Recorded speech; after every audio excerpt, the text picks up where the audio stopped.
buat bukti-buktinya dengan baik dan benar, baru dibuat jurnalnya pada saat petty cash claim ke kas besar.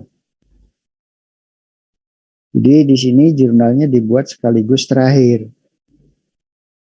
Seharusnya kan jurnal itu dibuat per transaksi, ya.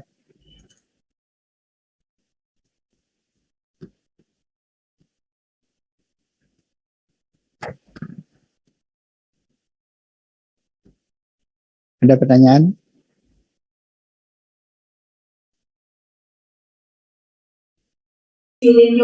Itu tadi awal petty cash-nya 10 juta ya Pak ya?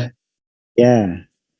Baru kepake 870.500 rupiah. Ya. Nah, itu kan masih banyak Pak. Petty cash-nya belum menipis. Kok udah langsung minta lagi ke kas besar? Ini kan tadi ada keterangan di selama 1 minggu ya. Ada periodenya. Kalau itu aturan periodenya itu tergantung perusahaannya berarti? Tergantung perusahaan, SOP perusahaan gitu ya. Jadi nanti kalau selama 1 minggu sudah habis ya mungkin 2 hari udah minta lagi gitu ya. Kalau 2 hari sudah mau habis, 2 hari juga udah minta gitu ya.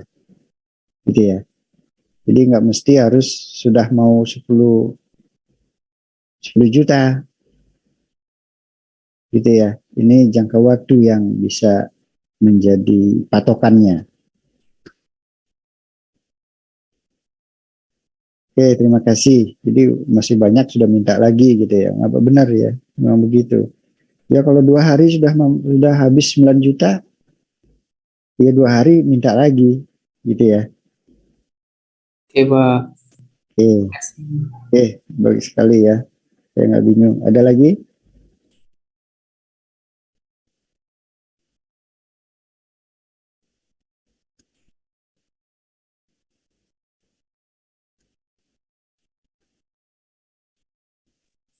Lanjut Pak. Ya, oke. Itu baru satu ya. Itu metode satu yang metodenya ajeg tetap. Ya, katakanlah 10 juta. Jangan terpaku dengan 10 juta atau mau habis apa enggak. Ya. Yang penting kalau jaga waktunya sudah mau habis, minta lagi walaupun masih banyak. Itu yang pertama. Yang kedua, kalau sudah mau habis, itu baru beberapa hari, mungkin 2-3 hari sudah mau habis, ya kita boleh minta di situ. Ya, tapi dengan catatan standarnya harus memenuhi. Ya, jangan 2 hari itu habis, tadi pembayaran maksimalnya 2 juta, yang bayaran 5 juta juga bayar dari sana, itu salah, nggak boleh. Ya, tetap standarnya tetap harus berjalan dengan baik. Mungkin selama 2 hari itu kegiatannya banyak, ya nggak masalah gitu ya. Yang penting bisa dipertanggungjawabkan. Oke, terima kasih. Nah, ini ada soal yang metode itu nanti dicek, ini jadi soal tugas ya, nanti bisa dicek di heading nanti. Yang kedua adalah metode yang berubah, tadi saya bilangnya fluctuating fund system. Ya, jadi metode ini adalah metode pembentukan kas kecil yang jumlahnya tidak selalu sama atau berubah-ubah setiap periode. Nanti kita lihat.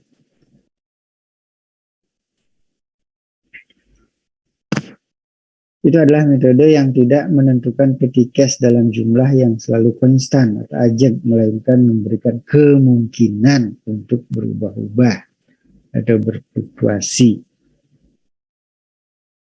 Pada waktu kas besar mengisi atau dropping uang ke dalam petty cash, jumlahnya sama ya, mendebit petty cash dan mengkredit kas besar atau mengkredit bank sejumlah nilai tersebut. Selanjutnya, suatu kasir pemegang kas kecil menggunakan uang untuk melakukan pembayaran harus dibuat jurnalnya dengan mendebit perkiraan biaya dan mengkredit petty cash. Beda ya. Kalau tadi mendebit padanya biaya dan mengkredit kas besar. Kalau sekarang udah langsung dibuat jurnal pada saat transaksi tersebut terjadi. Ya, jadi suatu kasir pemegang kas kecil mempergunakan untuk melakukan pembayaran harus dibuat jurnal. Ya, kalau yang tadi tidak membuat jurnal pada saat transaksi tersebut, ya, tapi jurnal itu dibuat pada saat klaim ke kas besar, ya. Ada perbedaan. Kalau fluktuatif setiap saat kita bisa melakukan jurnal pada saat transaksi tersebut. Contoh, jadi soalnya adalah metode impress pan.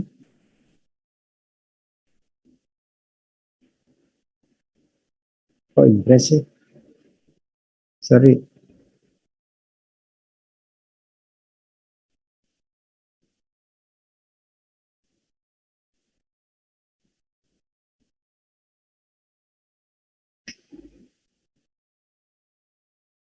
Ini bukan impress ya, salah kali ini. Tolong ini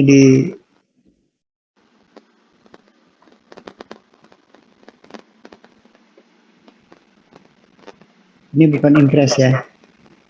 Apa? Fluktuasi ya. Tolong dicek kalau ada yang udah semua? Sudah, Pak. Oke, terima kasih. Ya, tanggal 1 Januari 2018 diisi dari kas besar sejumlah uang 10 juta untuk keperluan petikes selama 1 minggu. Jurnal yang dibuat sama petikes pada kas besar atau petikes pada bank. Tanggal 2 Januari 2018 dibeli kertas, karbon, dan tinta sebagai office supplies harga 4.205.000 jurnalnya. Langsung di jurnal di sini ya. Office supplies pada petikes sebesar 4.205.000. Tanggal 5 Januari dibeli sejumlah perangko dan materai sebagai office supplies harga 2.500.000. Office supplies pada petikes 2.500.000.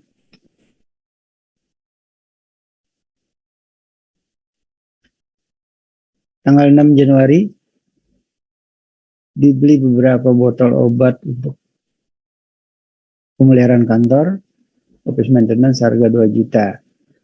Office maintenance pada petikes 2 juta. Tanggal 8 Januari, megang kas petikes meminta dropping uang dari kas besar seharga 11 juta untuk menambah persediaan uang yang sudah menipis. Ini 11.500.000. Ya. Kas besar 11 juta. Kalau yang tadi kan sekaligus jurnalnya di sini pada saat melakukan dropping, gitu ya. Kalau metode ajeg, kalau metode berubah-ubah itu jurnalnya setiap transaksi dilakukan jurnal. Jadi pada saat dropping itu dilakukan kompilasi, jadi jumlah setiap jurnal tadi harganya berapa. Kalau di sini di jumlahnya 11.500.000 pada kas besar. Jadi kas besarnya sekarang ini keluar 11 juta untuk mengisi kas kecil, gitu ya.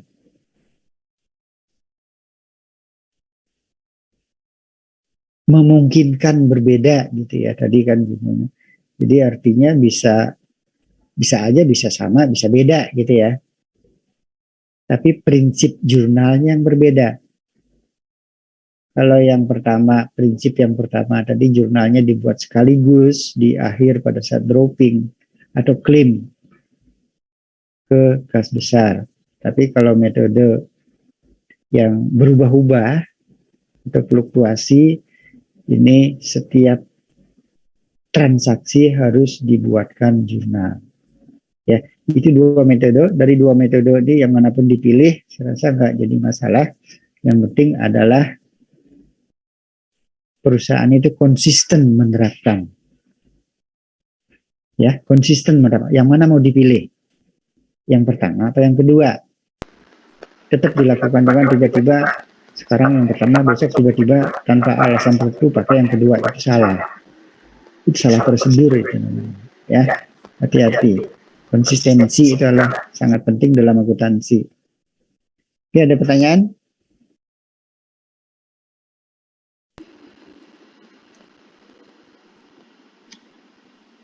Ada pertanyaan? Nah, ini ada soal. Ada 2 soal tadi, metode ajeg dan metode fluktuatif. Ya, nanti bisa dicari jawabannya, dijawab. Nanti di Edlink, sudah saya upload di Edlink ya, semua. Sudah, Pak. Dah, oke. Pak, Ada pertanyaan ya? yang untuk metode impres itu kan yang dana tetap itu dalam jurnalnya nanti dalam keterangannya ditulis tidak di jurnal untuk biaya yang dikeluarkan. Yang tetap. Iya, impres. Nggak usah dibuat begitu, kan udah prinsipnya begitu. Oke, Pak. Nggak usah, yang penting jurnalnya dibuat sekaligus tapi untuk semua transaksi. Iya. Berarti kalau perbandingan antara metode pertama dan kedua lebih bagus metode kedua ya, Pak ya? Lebih bagus metode kedua gitu ya. Iya. Jadi sukanya yang mana? Ini siapa, Indonesia ya? Iya, Pak. Lebih bagus yang kedua. Menurut Indonesia lebih bagus yang kedua. Tapi mungkin yang lainnya bagus yang nomor 1. Ya terserah, itu pilihan gitu ya. Iya, Pak. Itu pilihan. Lebih bagus itu kenapa, Indonesia? Karena dia tertata gitu, Pak. Kayak disiplin gitu isi jurnalnya. Kalau misalnya yang impres kan tunggu semuanya keluar biaya terus di akhir baru dia di jurnal. Tapi kalau yang kedua kan dari awal pengeluaran dia di jurnal. Ya, sama. Itu di jurnal juga sekaligus jurnalnya. Ya bisa juga, tapi kalau yang lainnya bisa. Jadi kalau kasirnya sibuk, tinggal ngumpulin dulu datanya, nanti sekaligus di jurnal. Iya bisa tepat juga gitu ya. Bagus juga, tergantung latar belakangnya apa yang mau disampaikan untuk memilih salah satu metode tersebut. Oke, Pak. Ya, metode ini dua-duanya sudah teruji dengan teori yang sudah itu ya, tepat ya. Jadi yang manapun dipilih, kalau Indonesia nanti ya di perusahaan pilih yang yang fluktuatif ya nggak masalah. Jadi, karena bla bla bla bla bla bla tadi ya. Jadi kita takut nanti kalau kita tidak jurnal, kalau kita jurnal sekaligus yang pertama takut nanti buktinya pada hilang atau gimana. Bisa aja. Kalau kita jurnal sekaligus dapat transaksi jurnal itu yang kedua tadi ya. Itu kan buktinya sudah terdokumentasi dengan baik ya. Kalau yang pertama kan kita baru ngumpulin bukti gitu kan. Iya. Kumpulin bukti, kita taruh dalam satu mat, ntar ada lagi kita kumpulin. Nah, tiba-tiba suatu saat tercecer satu. Ya. Ini bisa aja, ya. Itu, ya. Kalau saya semua baik, yang manapun dipilih baik, tergantung alasannya masing-masing gitu ya. Itu aja. Ya, bisa jangan semuanya ada sekian mahasiswa yang B semua baik, itu enggak. Tergantung alasannya yang mana. Itu riset tadi bagus alasannya gitu. Yang lainnya pilih A juga nggak apa-apa, benar. Tetapi dengan catatan dokumen harus dipelihara dengan baik, jangan sampai ada yang tercecer. Ya, bisa aja kan gitu ya. Jadi cuman transaksi ambil dokumen, simpen. Tapi penyimpanannya harus benar-benar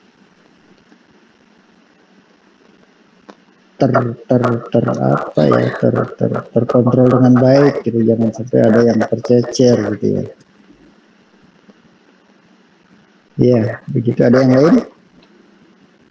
Atau ada yang lain memilih yang nomor 1 alasannya kenapa?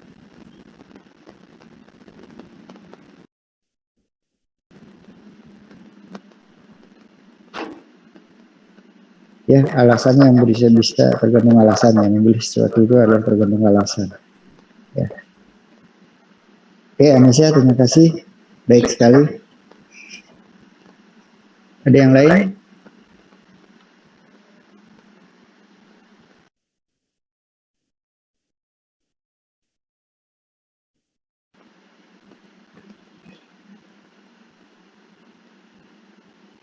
Mungkin belum, Pak.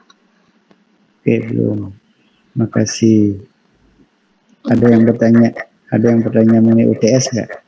Nah, itu dia, Pak. Nah, itu dia. Kenapa?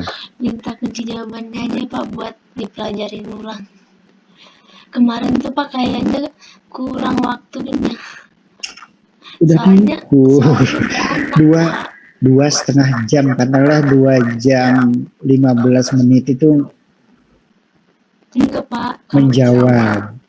Kalau anak remaja biasanya, Pak, ya, kalau aku sendiri biasanya Grogi. kalau misalnya belajar biasa tuh bisa, tapi kalau misalnya ujian itu dia parno. Grogi ya. Jadi ya kayak gitu deh, Pak. Kayak gitu deh. Kan apalagi di soal bagian 3 atau enggak 4, dia soalnya beranak semua, Pak. Gimana? Soalnya yang Bapak kasih beranak semua. Suaranya agak krodit tadi apa sih? Soalnya yang Bapak kasih beranak semua. Berapa? Beranak, Pak. Yang ada mana itu? Cabang-cabangnya, Pak. Dari soal pertama sampai terakhir bercabang semua, Pak. Enggak juga. Iya, Pak, bercabang. Nah, coba yang nomor 1, Nesya. Aduh, Pak. Masih ingat nggak soalnya apa?